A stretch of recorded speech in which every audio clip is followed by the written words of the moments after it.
Brian here. I'm going to talk today about lion dancing.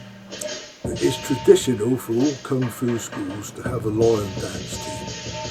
And the Golden Dragon Kung Fu Association, under Master David Skates, we didn't have a lion dance team.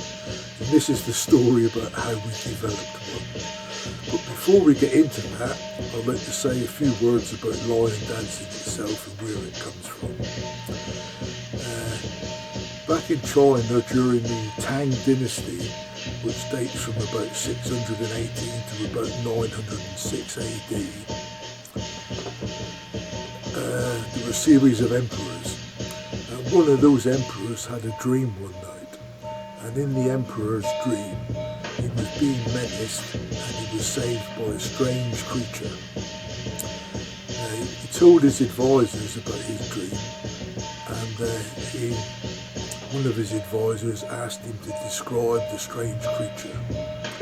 From this description, the advisor said he thought it sounded like a lion. It's important to understand that there are no lions in China, and no one in China had ever seen a lion. They'd heard descriptions of lions from a few travellers, so they really had no idea what they really looked like. And that explains why if you see a Chinese lion dance, the head doesn't look like a lion. Actually, I think the Chinese got it right. It may not be an exact representation of a lion, but it's certainly bold and fierce and brave. They actually got the spirit of the lion right, and that's what counts, I think. So right from the start, because the lion had saved the emperor, it became a good luck symbol. It signified good fortune, and it was also imbued with the qualities of bravery and knowledge. So it became a good luck symbol in China. And when they turned it into a dance, the dance then was performed at many occasions. The lion dance is always performed at the Chinese New Year to bring good luck and good fortune on the new year. It's also performed at weddings to do the same thing, and it's performed at business openings and things like that to bring good luck and good fortune on the business. So that is where lion dancing comes from, and it's always performed by Kung Fu students. That's because it's very difficult to do a lion dance. You need great strength, you need great stamina, and you need to be very athletic. And so Kung Fu students were the ideal people to perform the lion dance, and it's traditional now that all lion dances are performed by Kung Fu students. So there we are. We were going to form a lion dance team. There were a lot of problems in forming a lion dance team. For a start, apart from Dave, none of the rest of us had ever seen a lion dance, even though performed one. And 30 years ago, it's not like today, there was no YouTube. You could go on and watch other people doing it and copy what they were doing. Didn't exist. Dave had to go and acquire from somewhere videotapes, it was back then, VHS videotapes of lion dances, which he distributed to us, and we went away and studied them. And in that way we learned the moves, we learned the musical rhythms, and we used to go into the hall and practice. Didn't have any of the kit, we just used to practice. You know, the guys would be doing the lion dance movements without a lion dance outfit. I'd be banging on a tin or something for a drum. So that's the way it started. I had, of course, initially hoped that I would be in the lion, but it soon became apparent that two of our students, Vince and Joe, were much better choices for the lion than I was.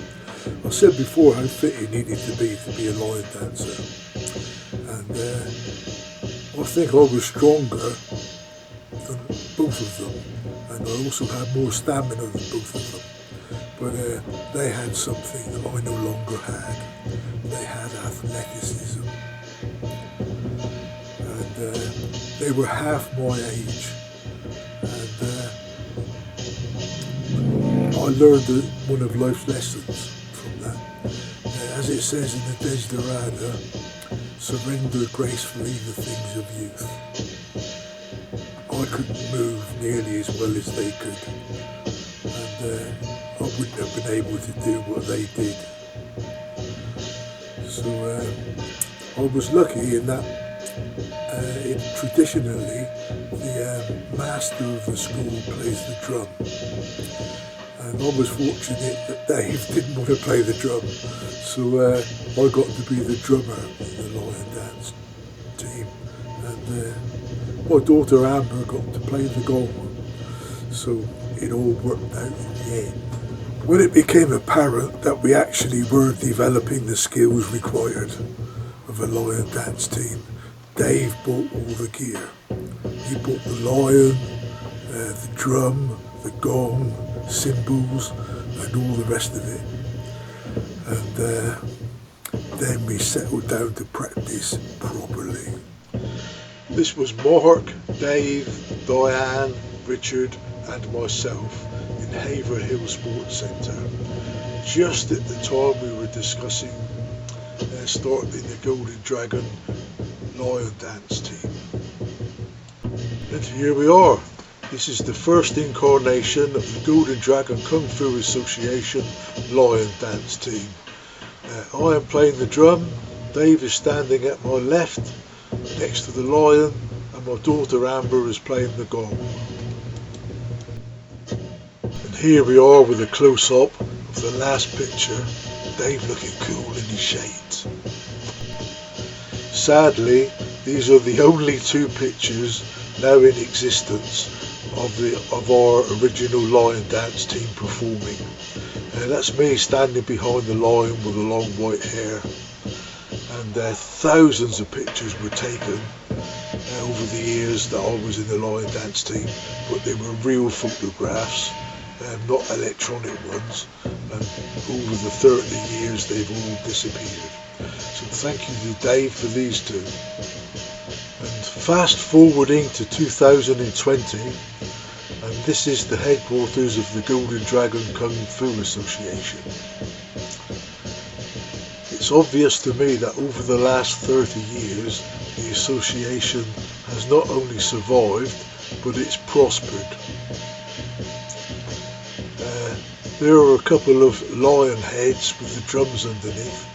The lion heads are only made of papier-mâché and bamboo, and they need constant repair and frequent renewal because of the damage that they suffer during the rather athletic and quite often aggressive dances.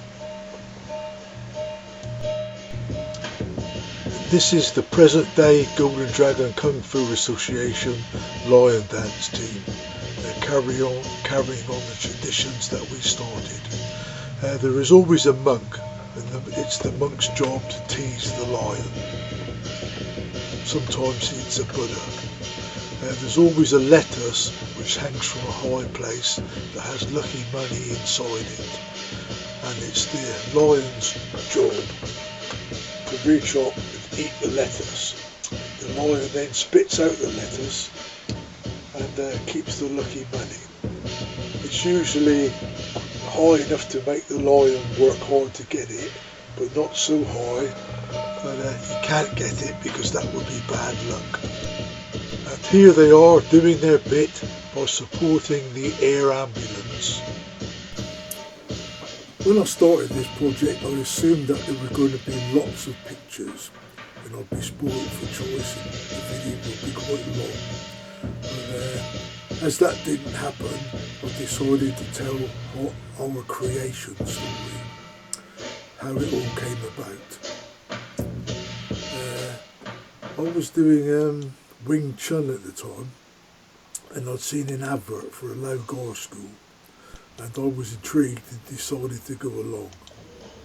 And that's how I met Dave. Dave was teaching the class. And sometimes when you meet someone, you know that they're going to be a part of your life. And that's what it was like with Dave. I met Dave and I knew he was going to play an important part in my life. So I switched to doing the Loud Guard. And 2 years on the trot, we went to Torquay for a week long Loud Guard training camp. And I think there were 8 world champions or something like that, 8 or 9 world champion kickboxers used to go to this event. And I found out I could outrun all of them. We used to go for a run every morning from Torquay to Paynton and back. And every day I just won it hands down. And there was one of these guys, and he was a black guy, and he used to have his hair shaved off on the sides with 2 lightning flashes along the sides. And he used to talk to the girls, and he'd be sitting there and some girl would pass and he'd go, "Get your ass here." And they went. None of them ever turned him down, they all came. And we were amazed by that. And he turned up, Dave turned up with a black stocking over his head, with 2 lightning flashes painted on it on the outside. And he goes in there, "Get your ass here." We were in fits. We were killing ourselves laughing. Even the black guy saw the funny side of it. And I wasn't that bothered because I knew I could outrun these guys anyway.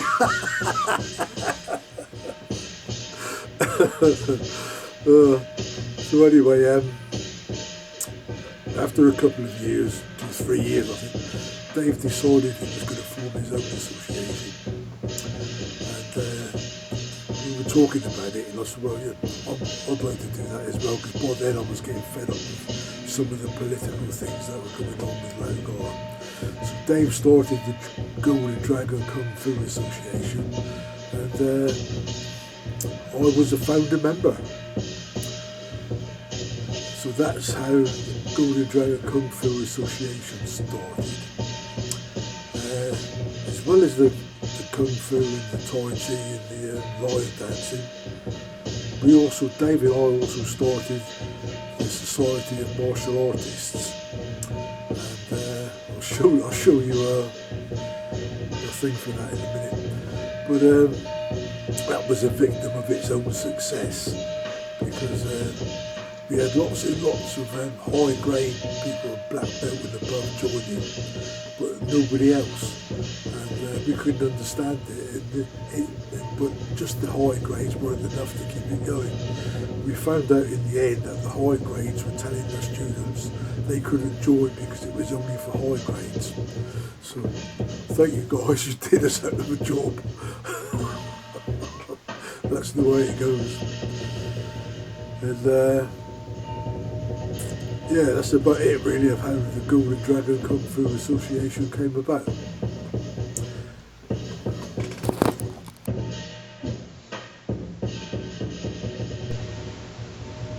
These are pictures from the Loud Guard Torquay training camps. I can see myself just off centre, short hair, white t-shirt and blue sash. Middle row, middle. And in this one I'm almost in the centre again.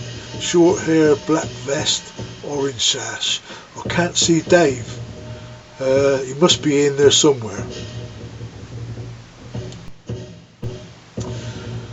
These are pictures from a Kung Fu club that I was running in Tollesbury, which was a village that I lived in. I ran a few Kung Fu clubs and Tai Chi clubs. And a newspaper came and gave me a write-up. I had a double-page spread. And also, as well as coming to take these photographs in my Kung Fu club, we also did a lion dance all the guys turned up and we did a lion dance in Toesbury. And this is the end of my video.